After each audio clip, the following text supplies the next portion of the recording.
Hello, everyone, and welcome to another Fiscal Talk.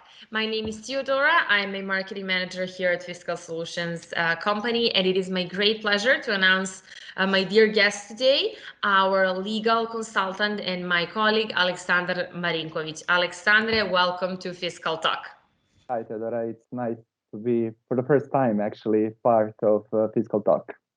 It is really great to have you here today. And I would like to say that this is kind of a special fiscal talk because we're talking about a topic that is not exactly in the group of fiscalization topics, but it is really, really closely tied to it.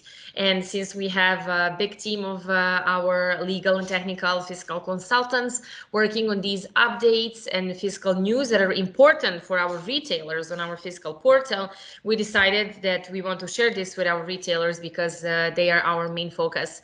So I'm really excited to have you here today to talk about Croatia, that is your specialty, and to talk about Croatia wanting to introduce euro as their official currency starting January 1st, 2023.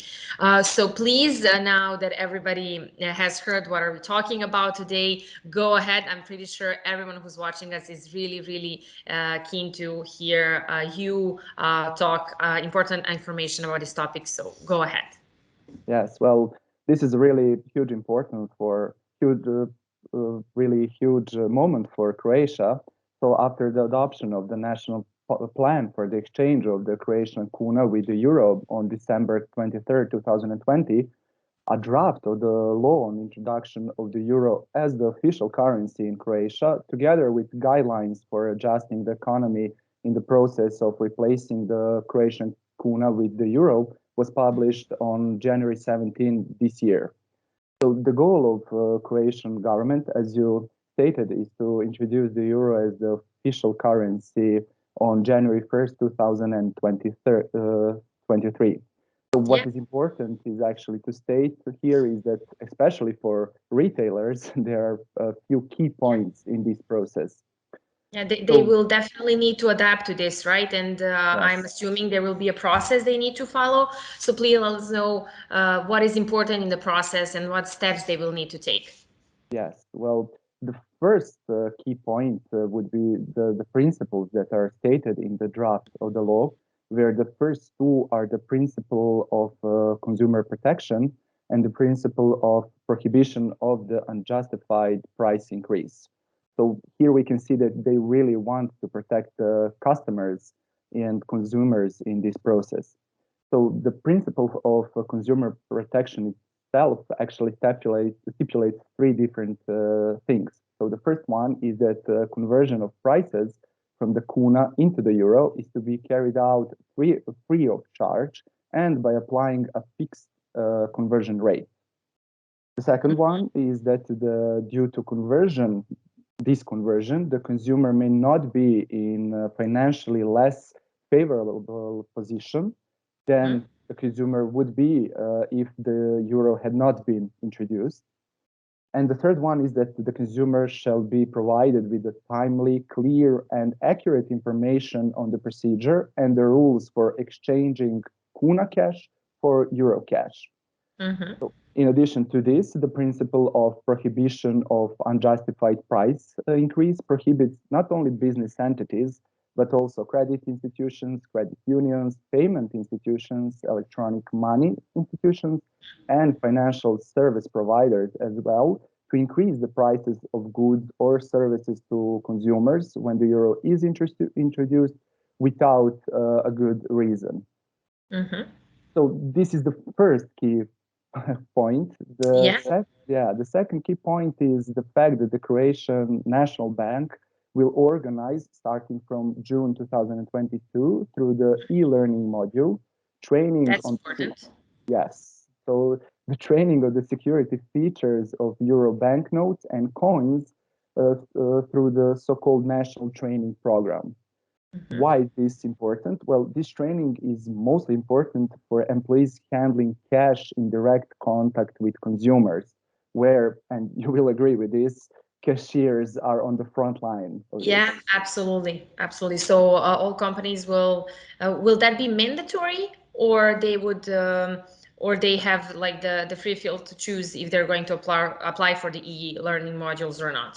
No, that won't be mandatory, but it is suggested that all Yes, employees I will mean, take I it. assume that everyone will want their employees to be educated about it. Yes, yes, of course.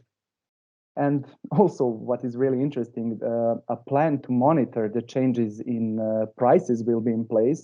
So for this monitoring, it is actually planned, among other things, to announce a tender for the so-called mystery shopper. So this means that all natural persons that are interested in taking your part in this monitoring process will be able to apply to become a mystery shopper. Nice. And those who actually become will go from one shop to another and inspect if all the rules are being respected. And not only that, but they will be able to report every violation of the rules.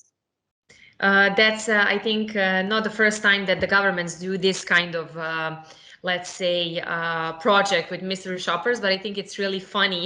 Yeah, So basically, everyone who ever wanted to be a detective of some sorts can apply and actually, be part of the process. But it will also be important to make sure that the rules are not violated, like you yes, said. So at least retailers need to know that they will need to fulfill everything, of course, like yeah. So always with new rules and laws.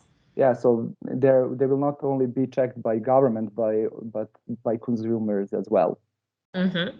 Yeah, and in addition to all of this, there will be rules in place regarding the rounding of the prices when converted from kuna to euro. Mm-hmm. And finally, there will be a period of dual displaying of prices in both euro and kuna, and a period of dual circulation of both euro and kuna. Thank you. Thank you for laying out everything for us, Alexandre. I think this is really important for everyone who is operating or will operate in Croatia. And this is definitely the process, the overview of the process they will need to follow. So thank you so much for being my guest today and for explaining this to us.